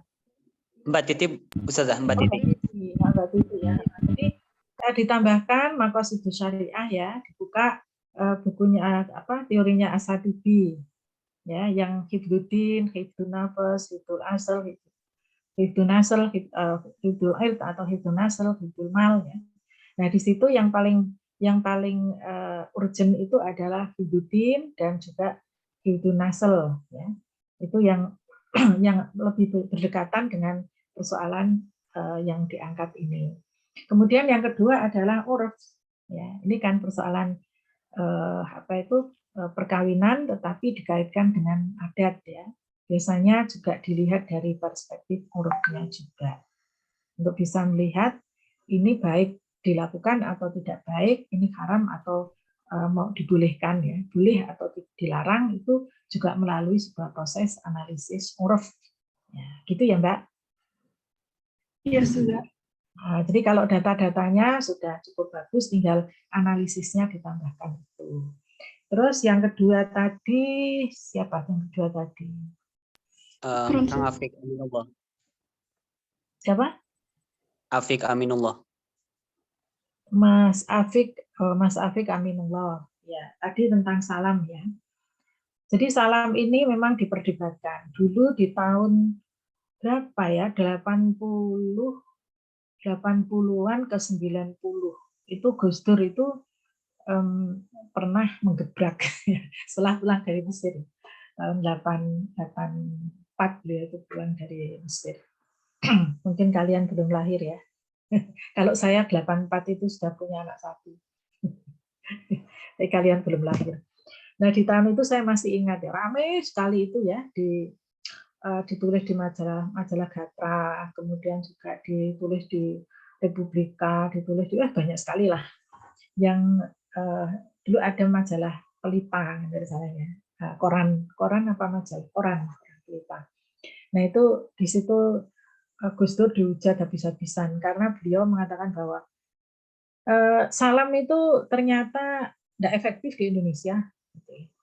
Oleh karena itu orang dikasih salam belum tentu jawab, dan orang sesama Muslim pun menggunakan salam juga males-malesan gitu ya.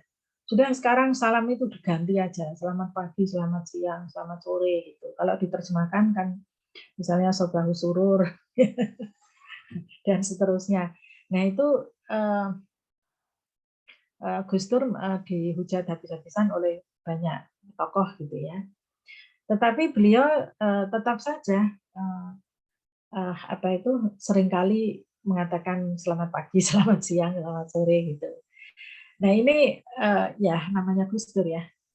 Ini sebenarnya adalah untuk membangkitkan kembali budaya salam. Kalau sudah seperti itu kan orang kemudian pada marah semua. Loh, kalau kamu marah, ya sekarang kamu budayakan salam. Pulang pergi, keluar masuk rumah, harus pakai salam gitu. Ya, akhirnya orang pada salam, semua pada salam, padahal ya sama halnya dengan apakah perempuan itu pakai jilbab atau tidak gitu ya. Terus tiba-tiba ada orang yang mengatakan, oh enggak usah lah, ngapain Indonesia kok pakai jilbab. Semuanya pakai jilbab karena apa? Kemudian memiliki kesadaran gitu ya, menutup aurat dan sebagainya. Nah, itu adalah dinamika kehidupan masyarakat Muslim di Indonesia yang cukup unik. Kita akan relasi relasi umat Islam dengan non-Muslim. Kalau di negara-negara lain itu akan memiliki corak yang berbeda. Misalnya di India ya, antara Muslim dengan non-Muslim di sana itu sering terjadi bentrok. Kemudian kalau di negara-negara yang sudah negara-negara sekuler itu agama menjadi urusannya masing-masing, sehingga mereka hanya melihat pesannya aja. Kalau kelakuannya umat tertentu itu nggak baik, nggak benar gitu ya, suka bikin kerusakan, suka bikin kekacauan, ya itulah performan Islam gitu. Sehingga mereka menganggap bahwa umat Islam itu nggak benar itu.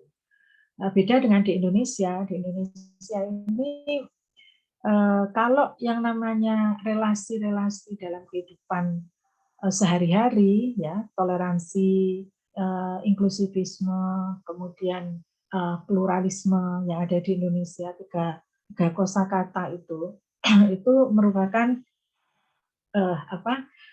kehidupan yang sudah lama terjadi di Indonesia. Bayangkan ya, tahu enggak ceritanya soto kerbau di Kudus? Soto kerbau di Kudus, mengapa kok kerbau? Kan ada sapi, mengapa kerbau?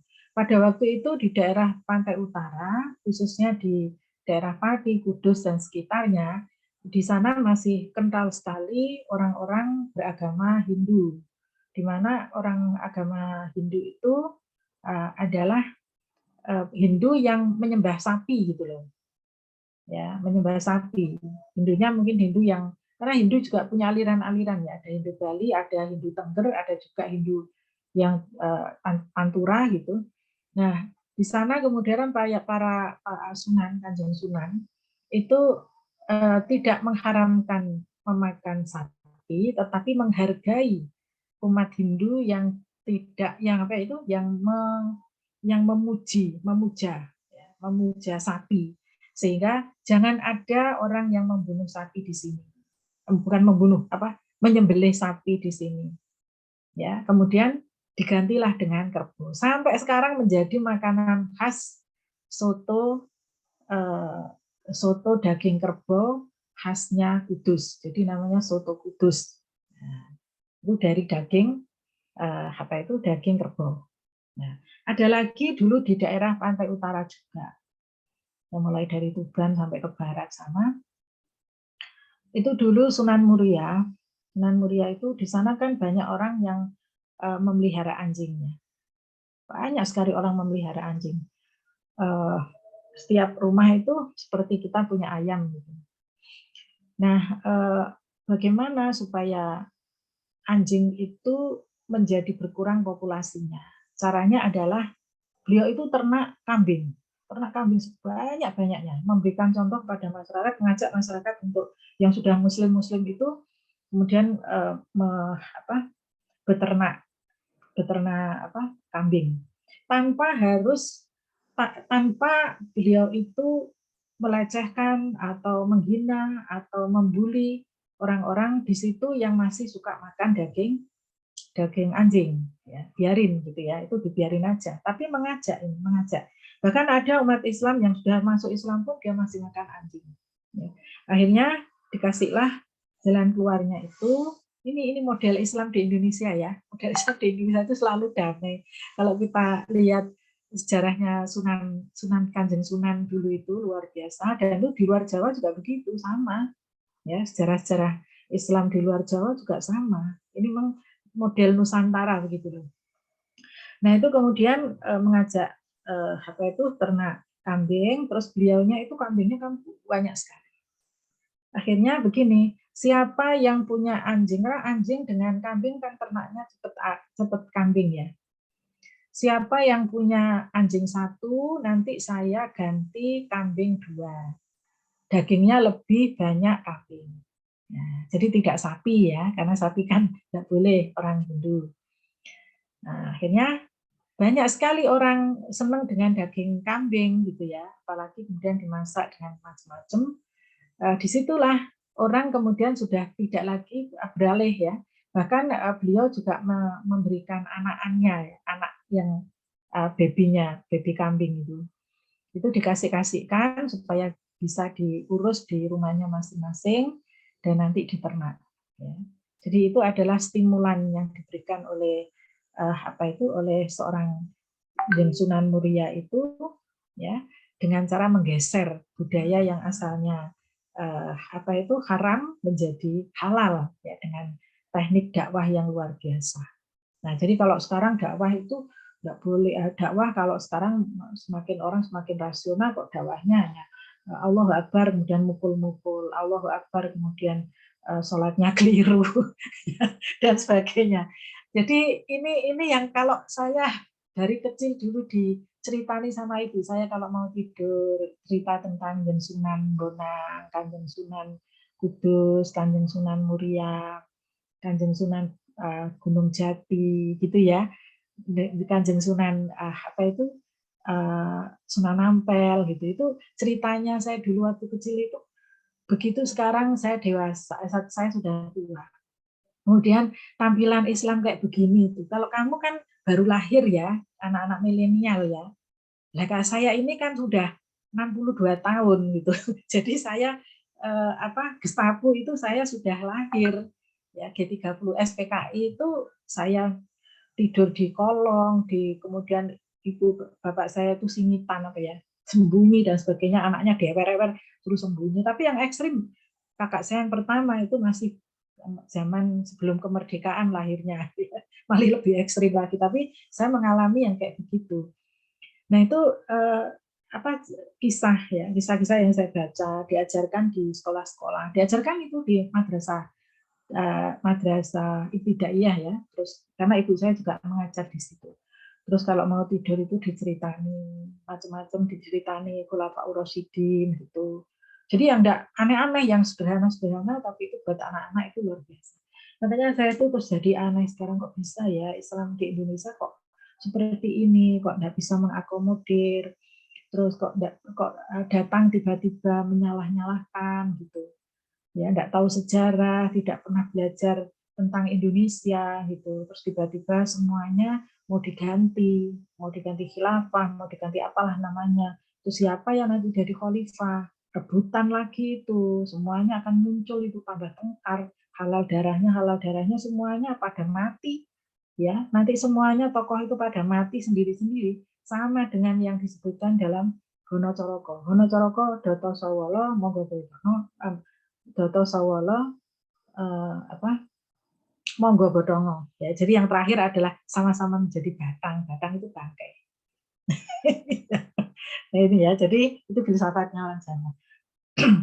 Jadi kembali lagi, oleh karena itu mengapa salam ini kemudian menjadi bagian dari instrumen untuk mengembalikan moderasi beragama, untuk mengembalikan. Jadi tidak hanya persoalan menghargai, ya tentu ya itu ya pasti ya, tetapi ini adalah untuk mengembalikan marwah bangsa Indonesia yang terutama mayoritas Muslim yang dulu dikenalnya sebagai masyarakat yang tawadu, masyarakat yang pokoknya sudahlah.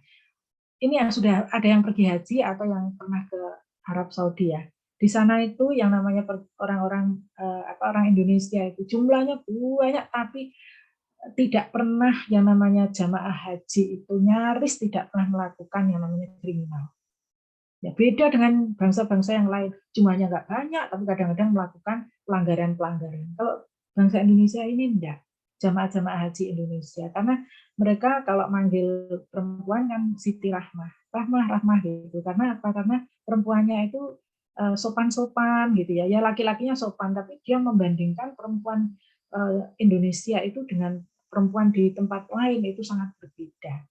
Nah, jadi mengapa kemudian Islam garis tengah atau yang wasatiyah ini termasuk pemikirannya Buya Yahya itu adalah solusi terhadap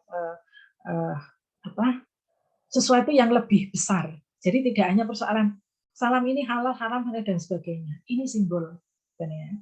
Sepanjang itu adalah tidak menyebabkan goyahnya akidah. Itu kan tergantung pada diri masing-masing. Ya. Kalau saya kan pendiri perempuan antar umat beragama ya, sudah 22 tahun. saya itu dekat dengan non Muslim, ya. Baik kalau di Gus Durian saya enggak. Kalau Gus Durian itu kader-kader saya dulu yang ikut di situ. Kalau saya di perempuan antarumat beragama. Jadi saya bisa memahami bagaimana minoritas. Bagaimana minoritas yang hidup di tengah-tengah mayoritas. Mereka itu takut, ya, takut kalau ada Muslim yang aneh-aneh. Makanya kalau ada Muslim yang taat, itu dia semakin tidak takut. Kalau Muslim yang kasar, yang aneh-aneh, itu yang dia paling takut. Paling takut. Padahal Islam itu kan rahmatan lil alamin. Tidak membuat orang menjadi takut, tetapi membuat orang itu menjadi damai, menjadi lilih, ya, hatinya itu menjadi meleleh, gitu. Menjadi meleleh sehingga tidak ada konflik dan kekerasan. Karena kalau sudah konflik itu luar biasa di Indonesia ini, karena keragamannya banyak gitu loh, klasternya itu banyak. Ada yang karena klaster agama, klaster budaya, klaster warna kulit, ya. Warna kulit juga bisa memicu. Misalnya orang yang kulitnya putih seperti orang Sunda, terus ketemu dengan orang Papua gitu, apakah dia langsung bisa akrab, kemudian cipika-cipiki gitu? Kan belum tentu gitu ya. Nah ini juga luar biasa. Misalnya orang Ambon pakai rambutnya krul-krul, itu juga disebut, kalau anaknya rambutnya krul-krul disebutnya anakku ini kayak orang Ambon gitu, dengan nada yang sinis, ya. Nah ini semuanya itu akan banyak memicu konflik dan kekerasan, ya. Oleh karena itu pemikiran tentang salam itu sebenarnya adalah dalam rangka bukan hanya sekedar toleransi, tetapi ini adalah membangun kembali marwah bangsa Indonesia sebagai perwujudan dari Muslim yang rahmatan lil alamin. Gitu ya Mas Afid, ya, nanti ditambahkan itu akan menjadi lebih bagus kalau ditambahkan juga nilai-nilai moderasi beragama. Itu simbol aja kok. Jadi beliau mengatakan dalam penjelasannya seperti itu, sesungguhnya mempunyai makna yang lebih dalam, ya. Tidak hanya persoalan hukum halal haramnya, tapi ini adalah punya misi dakwah yang luar biasa di Indonesia. Oke, saya kira cukup ya. Ini sudah hampir jam 3 sore. Saya juga mau berangkat ke kampus ini. Terima kasih untuk semuanya. Salam sehat. Kita akan bertemu terakhir ya, nanti masuk di hari Kamis yang akan datang, ya, karena lebarannya sudah awe-awe. Awe-awe itu begini, orang Jawa nggak ngerti. Ya, sudah mengajak untuk pergi ke masjid sholat Id, ya. Mudah-mudahan kita dalam keadaan sehat semuanya dan gimana? Ngapunten, berarti pertemuan selanjutnya itu tanggal 13 gitu, bulan Mei itu ya? Ya, nanti pertemuan berikutnya setelah Lebaran ya, kita kurang berapa orang lagi yang mau presentasi? Masih banyak ya? Ada bagian kelompok 6. 7 awal saja. 7 berarti kan masih membutuhkan berapa itu 4 kali pertemuan. Jadi kalau besok itu kita pertemuan 2 gitu ya, nanti yang berikutnya yang 5 nanti kita selesaikan setelah setelah Lebaran. Ya, kita masuk di minggu kedua, hari Kamis minggu kedua itu berarti tanggal berapa? 13. 13 gitu. Tanggal 13. Oke, terima kasih dan selamat menjalankan ibadah puasa. Assalamualaikum warahmatullahi wabarakatuh. Waalaikumsalam warahmatullahi wabarakatuh. Ustazah. Assalamualaikum.